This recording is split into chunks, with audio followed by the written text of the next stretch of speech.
Welcome back to the program, and we want to begin the bulletin tonight with a look at some headline stories in the world of business. The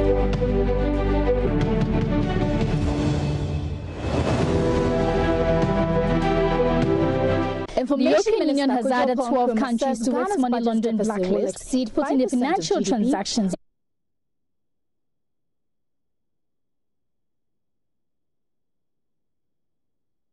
For that, we'll surely bring you the summaries later. But the inflation rate for the month of April has jumped to 10.6% from 7.8% in March, the recent astronomical height in prices as a result of food items amid the COVID-19 pandemic, coupled with a 3-week partial lockdown. More details in the following report.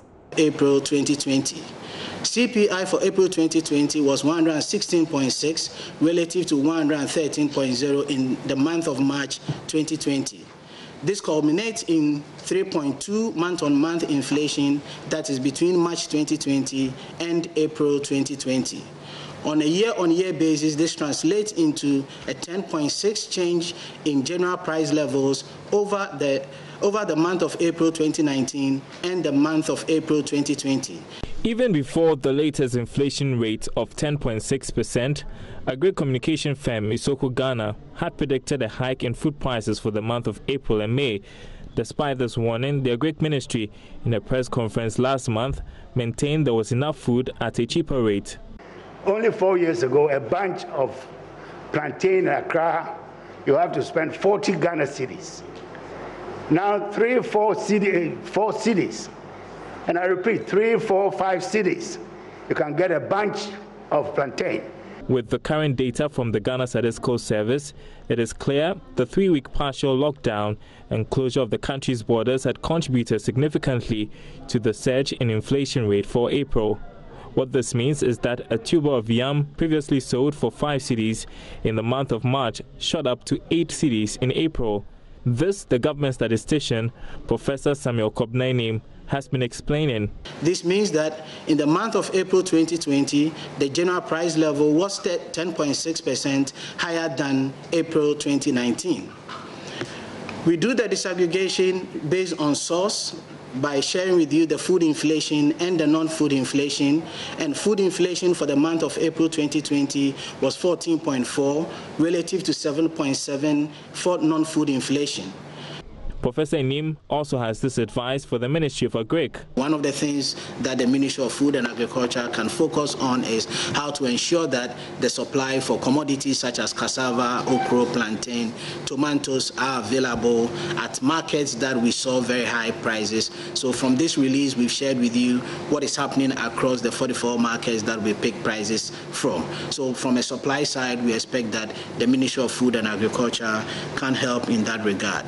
The other perspective that we may want to look at as a country is to intensify the moral suasion bit of this discussion, because we need to speak to our market women to sort of have some be a bit more careful in taking advantage of the situation that we find ourselves in. Fred Duho's report for Joy Business. So we'll be discussing what this means for the economy later on JoyNews Prime when I come up with business. Moving on now, businesses are biting their fingers in despair as the impact of the coronavirus reap profits. This has led to unemployment cases leaving the private sector virtually on its knees. The development has got the Ghana National Chamber of Commerce and Industry talking, as its president, Nana Aboagye-Wiafe I, has raised questions over the 600 million stimulus package from government to SMEs. He was speaking at the Chamber's first ever virtual conference in Accra. Charles Aite has more in this report. Close to 500 persons from the business community joined in this virtual conference organized by the Chamber of Commerce and Industry. With millions of cedis being lost to the impacts of COVID-19, President of the Chamber, Dr. Nana Aboagye-Wiafe I, lamented what he termed the woefully inadequate stimulus package for SMEs brought up by government. The results show that, on average, the estimated financial cost of the pandemic on businesses differs and increases with firm sizes. Micro enterprise, that is around 22,500 Ghana cedis. small enterprises 50,000 Ghana cedis, medium enterprises 500,000 Ghana cedis, and large enterprise 600,000 Ghana cedis. It thus suggests that government stimulus package of 600 million to be shared among about 200,000 SMEs is woefully inadequate, average of 3,000 Ghana cedis, even for the micro enterprise, which is hovering around 22,500 Ghana cedis. Economists world over are racing against time to prevent a possible recession. Here in Ghana, government is considering a recovery program to revive the economy.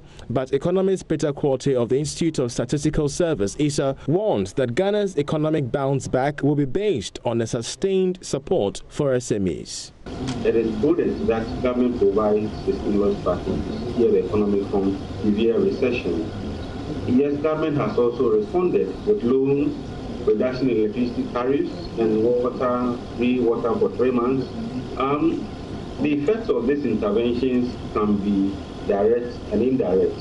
Direct in the sense that if we get an NGSSI loan of 600 million, that would be. With thousands of jobs on the line, the Ghana National Chamber of Commerce and Industry wants a very rapid response from government in sustaining businesses in these times of COVID-19.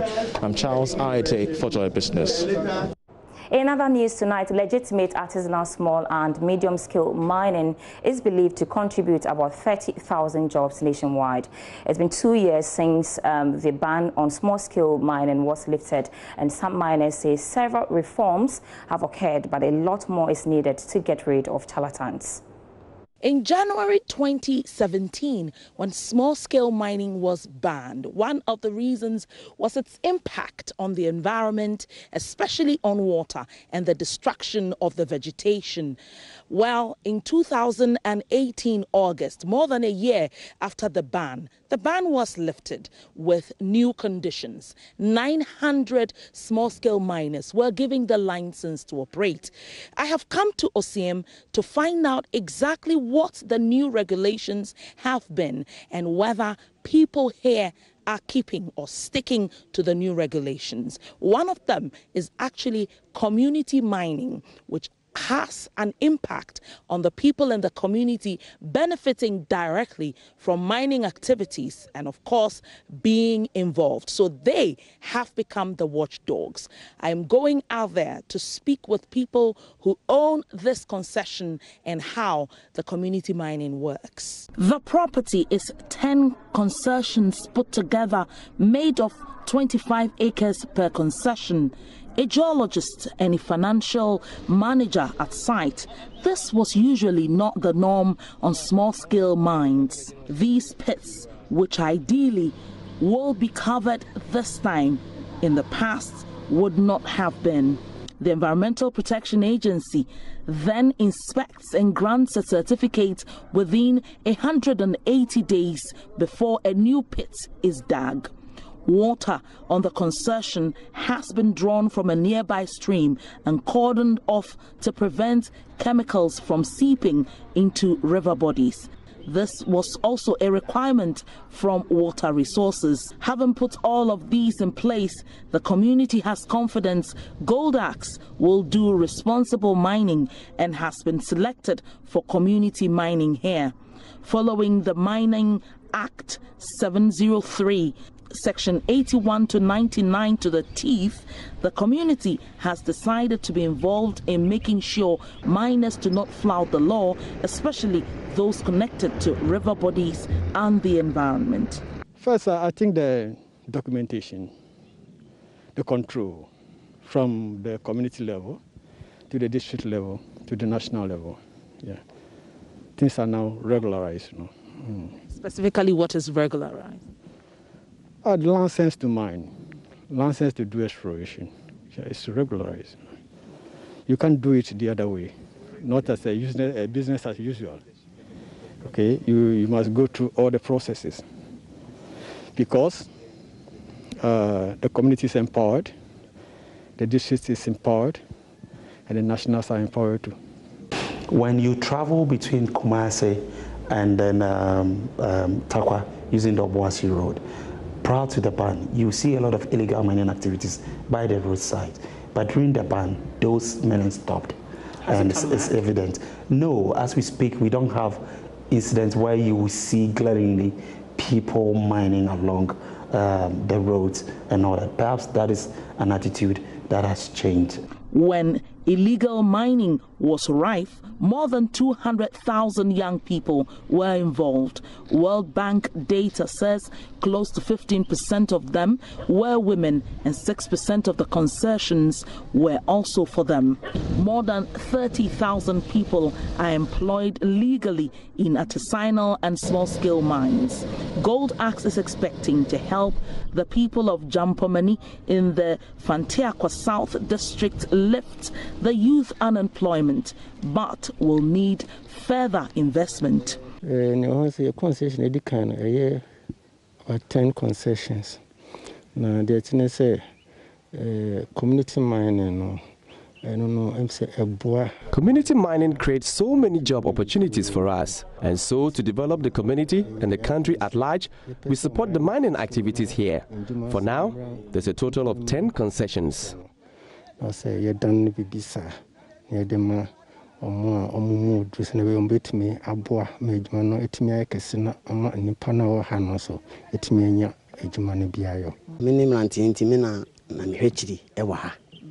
Nti obi bia obeba se ope concession no me na beba bisimiso nti ubisimiso na me do company for je otumi bia ma be years asini bia ma. I am the youth leader in this community and I assist interested parties with intentions to mine in my community. I first ensure that all the concessions are endorsed by the Minerals Commission. The mining really helps us, particularly the youth. The genesis of community mining is job creation, just to let them mine, but in the right way, so that they will not disturb the vegetation. So, we want to go into the last scale. The Association of Artisanal, Small and Medium-Scale Miners admits a lot has changed, but fears illegal mining is far from over. Kofi Renchi adds, while the small-scale legal mining has resumed, more than 40% of their members whose licenses were given back to them cannot go back to do business. With the last time we checked, we had less than 40% of the licensed miners operating. Though the good news is that Minerals Commission, it's also licensing new areas and all that. Perhaps we're going to have a bottleneck of people who want to go through vetting because of I said that the vetting process has stalled. And then again, the ban on importation of earth-moving equipment, excavators and coal really is affecting our operations because not everybody had their equipment in-house. Government statistician Professor Kwabena Yenim has hinted that virtual training is currently ongoing for officials towards the 2020 census. According to him, Ghanaians should get ready to be counted. He made the statement when he addressed the press today. Pursuing the needed preparatory activities to ensure that we do not lose out of the decennial conduct of the 2020 population housing census. We are of the view that with the 28th June 2020 that we set for the census, because of the current restrictions on a ban on public gatherings, including workshops and conferences, we will not be able to proceed as scheduled. But we've gone ahead to adapt virtual procedures by which we are currently training our master trainers, and plans are underway that we're going to cascade the training to the lower levels. So we're going to do virtual training for our regional trainers, our district trainers, and eventually the enumerators and the supervisors. So our preparatory activities are on course. We are currently done with the field work for delineating the country into about 52,000 enumeration areas.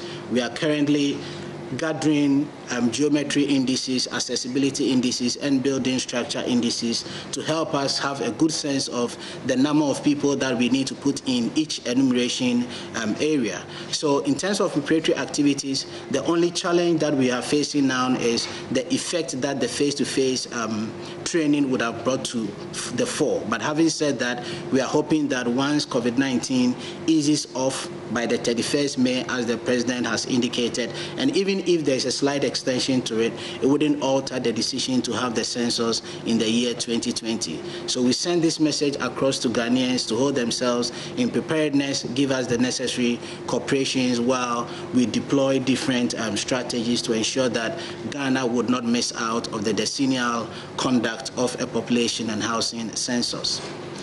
The other issue that we want to bring to Ghanaians is the fact that it's come to the notice of Ghana Statistical Service that some fraudsters are demanding monies from unsuspecting applicants who would want to work with Ghana Statistical Service in different capacities to ensure that we cover the whole country and cover it well in terms of quality data.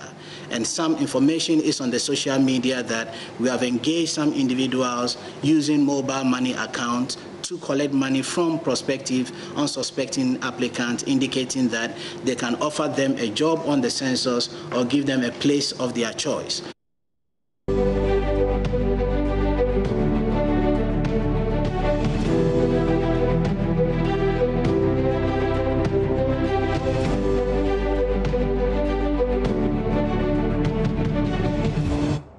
Welcome back, and time now to hear the voices of the crisis. With schools temporarily closed, it means most bookbinders are out of business and hundreds of workers risk losing their jobs. As we continue to take stock of how the COVID-19 pandemic has affected businesses, Joy Business takes you to one of the popular hubs for bookbinders in Accra, where work is at a standstill. Aboagye-Wiafe, a suburb of Accra. On a normal day, this part of town bustles with activity.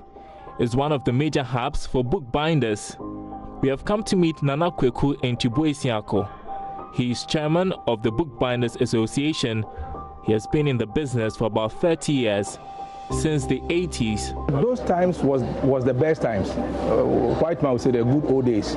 From 85, where I started mine, we were about 5, and then now we can boast of about 2,000 people as we speak now. Every street has a bookbinding factory, and chances are that every home you see belongs to a factory owner or a worker. Before this COVID-19 will hit us, we do the production. We have orders from the schools and then from the open market as well. Some supply Kumasi as far as Tamale, and some to supply. The major ones supply at Okanshin, where we have the major stores that takes our books, and then Kofodia. Let's say across the country, the length and breadth of the country, we do supply everywhere. But COVID-19 has changed everything. Then I come on, almost with me, I buy so much.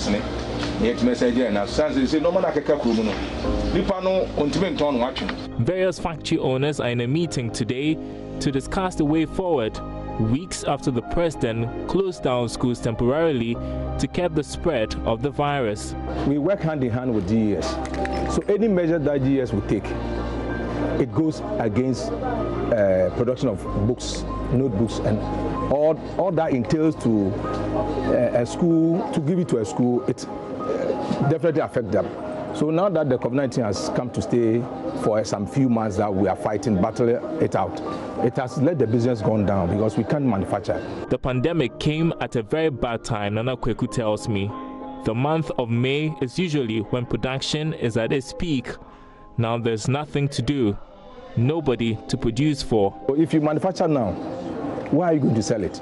Before this thing happened, we have already done a lot of books to the market where we haven't gotten our money. So even to raise capital to buy material to start business now is a big problem for us now. That's what we are thinking of. How to even get money to start the business when this epidemic is over. Even where to get the money to start afresh is the problem. Because when you go to the market, they will tell you haven't sell your books. So you can't even go. If you go for them, what are you going to do with it? So definitely it means you have to get new money to start another production.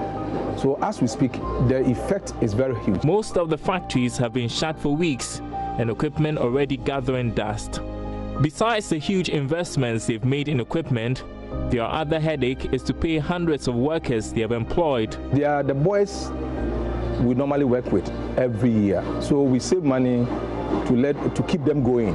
Because this thing is, let's say, by a month or two, it will be over. So assume you don't pay them, and then you let them go. When it's over, who is going to help you? So we don't pay them fully, but at least we give them something to keep them also going, because they know what is going on now. We are not manufacturing, we are not selling, but at least we have to help ourselves. We meet ourselves halfway.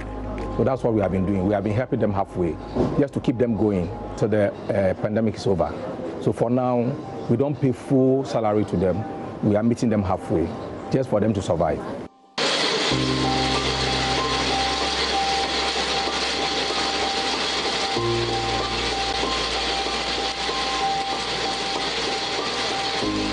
For how long this can be sustained, Nana Kweku can't tell. What is obvious, they need support to survive this period. We've heard that they brought in some measures that they are going to help the small-scale industries. I heard it on the radio and then on the TV, and they are yet to launch it. So that's what we are also praying that will be factored into it, that if there's any helping hand, they should also turn back and see those who work with the schools, because other factories are, since the lockdown has been lifted, other factories are working. But since we work with the school direct, we cannot work because schools are not open. So when you do the books, where are you going to sell it? So if financial support will come, we are begging the government to also put us into consideration and see how we are going to be able to stand on our feet again, because now we are down. Yes, it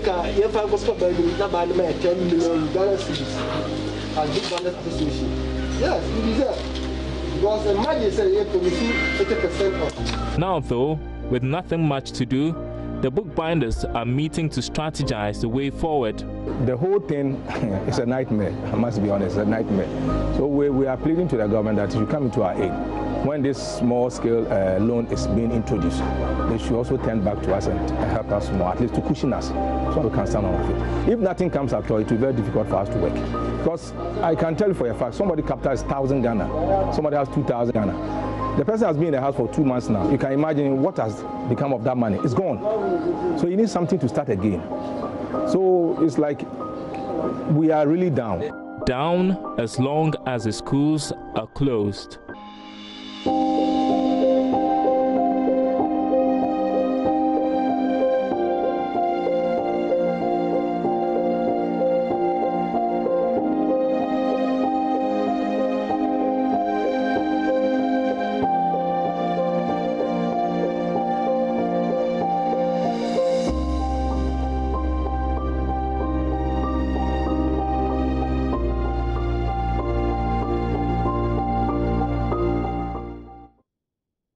Certainly the voice of the crisis, and that'll be all for the program this evening with me, Sandra Esinam Apeno. But I'm back on the Joy News Prime with more business news, and specifically we'll be looking at the new inflation figures and what this means for the economy. That's all for now. You can log on to myjoyonline.com/business for more business news updates. Thanks for watching.